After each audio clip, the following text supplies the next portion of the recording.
Y en la entrevista del día de hoy vamos a hablar de un punto que ya hemos mencionado anteriormente acá en Agenda Económica, que tiene que ver con el rendimiento del IPSA. Yo les cuento que cuando asumió el gobierno el presidente Gabriel Boric, por allá por el año 2022, el IPSA marcaba cerca de 4.633 puntos. 4 años después, ahora ya muy cerca de que termine su gobierno, este indicador roza los 11.274 puntos aproximadamente, una cifra que vimos hoy a eso del mediodía, con un crecimiento bastante alto de más de 6.400 puntos en los últimos 4 años. Queremos ahondar en las razones detrás de este crecimiento, cuáles son las proyecciones también que se esperan para este año 2026 y para lo que queda también del próximo mandato, ¿no? Cuando asuma el próximo presidente José Antonio Kast. Vamos a abordar parte de esos temas con nuestro entrevistado del día de hoy. Él es Guillermo Araya, gerente de estudios de Renta 4. Muchas gracias, Guillermo, por acompañarnos. Hola Francisca, ¿qué tal? Aquí trataremos de ir aclarando cuál es nuestra visión de por qué se produjo esta alza tan brusca del IPSA. Claro, un alza que no dejó indiferente a nadie. La verdad es que se ha comentado durante el último periodo precisamente por esa razón. La primera pregunta que me gustaría hacerle, Guillermo, es ¿qué es lo que pasó y particularmente en el último año para ver estos incrementos en el IPSA? De hecho, al comenzar el año 2025, el salto más grande quizás que hubo en el IPSA, podríamos decir que se dio precisamente en el año 2025. ¿Qué ocurrió? ¿Qué impactó en ese resultado? Por ejemplo, ¿tuvo que ver la aprobación de la reforma de pensiones? Claro, hay factores que son macroeconómicos y factores también de expectativa. Hay que comparar este año 2025, sobre todo en que el IPSA rentó un 56%. Uno pudiera compararlo con el año 2009, perdón, en que había expectativas de que ganara la elección presidencial Sebastián Piñera.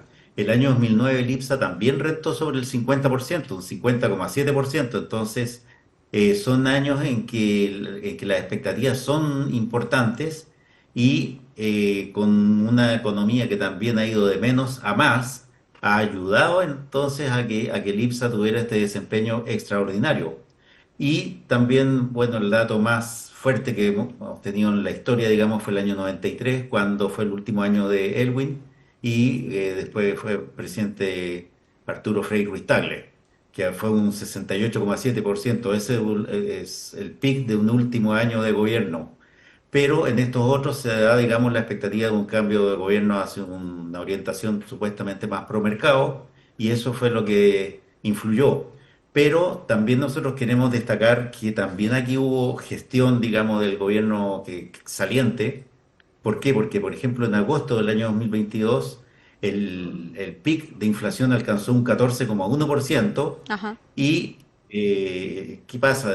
Para frenar ese pic de inflación, el Banco Central también sube la tasa política monetaria, que mantuvo desde noviembre de 2022 hasta junio de 2023 en un 11,25%. Ujú. Entonces, cuando el Banco Central tiene estas tasas en esos niveles 11,25, uno puede pensar que, por ejemplo, las tarjetas de crédito de tienda o de consumo son 4 veces la TPM. Entonces estaban cobrando una tasa a los clientes de un 45% anual. Con una tasa de 45% anual se frena el consumo, y por eso entonces la economía se resiente de alguna manera, pero empieza a caer la inflación. A pesar que el gasto fiscal también se ha criticado, también hubo una contención, o sea, creció el endeudamiento del fisco, pero crece a una tasa decreciente. Ujú. Y esto permite entonces que tengamos a enero 2026 una inflación que cerró en diciembre, perdón, el IPC cerró en 3,5, pero con el dato reciente de enero la inflación en 12 meses está en 2,8%. La TPM hoy día la tenemos en 4,5 y con perspectivas de que baje a 4,25 y eventualmente incluso hasta 4% a fin de año. Y esto es lo que también ha ayudado, o sea, inversamente proporcional a lo que es la caída de la inflación, que permite una baja de la tasa político monetaria del Banco Central, es como hemos visto que el IPSA también ha tenido este desempeño extraordinario. Ujú. O sea, es una suma de factores al final lo que da cuenta de este resultado y no solamente en el último periodo, que quizás lo vimos un poco más fuerte, sino que a lo largo de lo que ha ido ocurriendo en cuanto a los datos macroeconómicos, ya lo mencionaba usted, todo lo que tiene que ver también con el control de la inflación y el gran trabajo que tuvo ahí también el Banco Central. Guillermo, me gustaría preguntarle también en relación a los sectores que han visto mejores desempeños, al menos en sus acciones acá en el IPSA, sectores que quizás han mostrado un poco más de solidez durante este último periodo, por ejemplo, inmobiliarias, también el retail y la banca. ¿Cuáles son las proyecciones que quizás existen también en relación a cómo se han venido moviendo esos sectores en lo que se ha visto en el último tiempo y qué es lo que podríamos esperar para más adelante? Durante el 2025, la verdad es que el tema accionario, uno podría decir que cualquier inversionista que invirtiera en bolsa iba a tener rentabilidades, pero excepcionales. Hay acciones, por ejemplo, que no están dentro del IPSA, pero que uno las va prospectando, por ejemplo, Pucore, ligado, digamos, al precio del cobre, esta alza que está teniendo el precio del cobre, que también ha sido un factor positivo que va a ayudar, digamos, sobre todo las expectativas 2026. Esa empresa rentó un 160% el año pasado.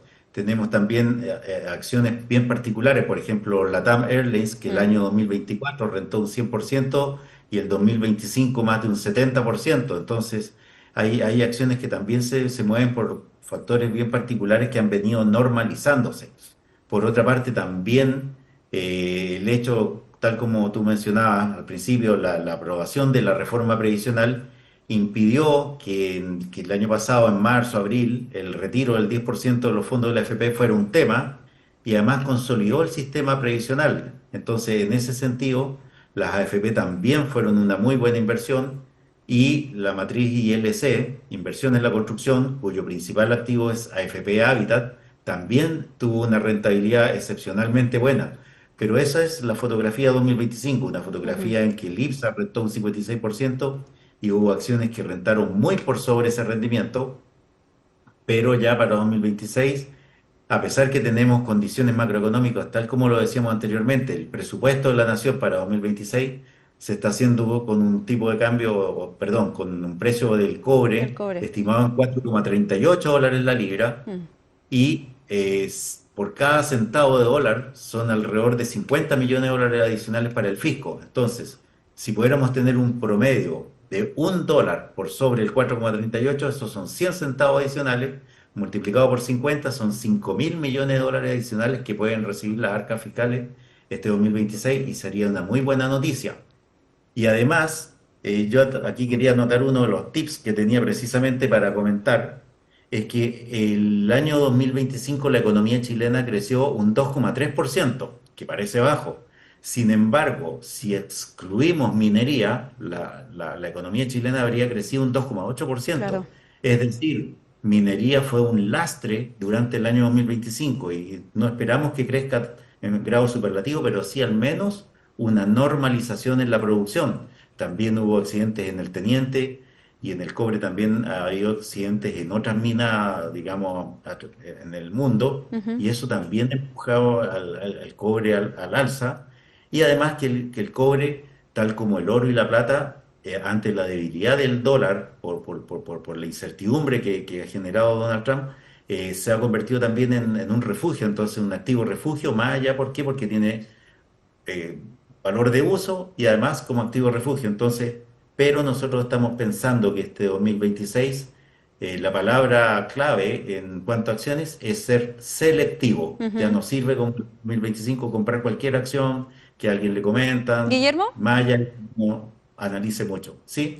en ese sentido también quería consultarle en relación a lo que se espera precisamente desde el punto de vista de quienes quizás quieran diversificar las inversiones. Por ejemplo, todo lo que está ocurriendo con el tema de este rally del IPSA también podría hacernos pensar que quizás el año 2026 la renta variable tenga un poco más de interés o acapare un poco más de interés en relación a lo que ha sido, por ejemplo, la renta fija. ¿Cómo lo ven ustedes, al menos la primera lectura que hacen, entendiendo que estamos en febrero, a la luz de las cifras que conocemos, al menos hasta ahora, lo que podría ser también desde ese punto de vista de la inversión para el año 2026, de una persona que quiera realizar algún tipo de inversión?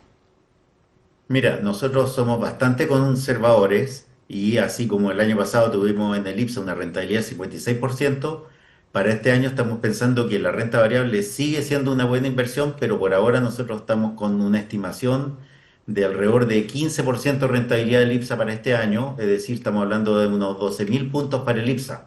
Ahora, tú me dices, ¿por qué tan conservadores? Porque, por ejemplo, cuando asumió Piñera 2 también se esperaba que hubiese una alta rentabilidad. Sin embargo, en el segundo periodo, el año 2018, antes del estallido social, el IPSA rentó negativo un 8%. No así en el primer periodo, que fue el año 2010, en que, claro, se vio sorprendido por un terremoto, que eso generó mayor actividad.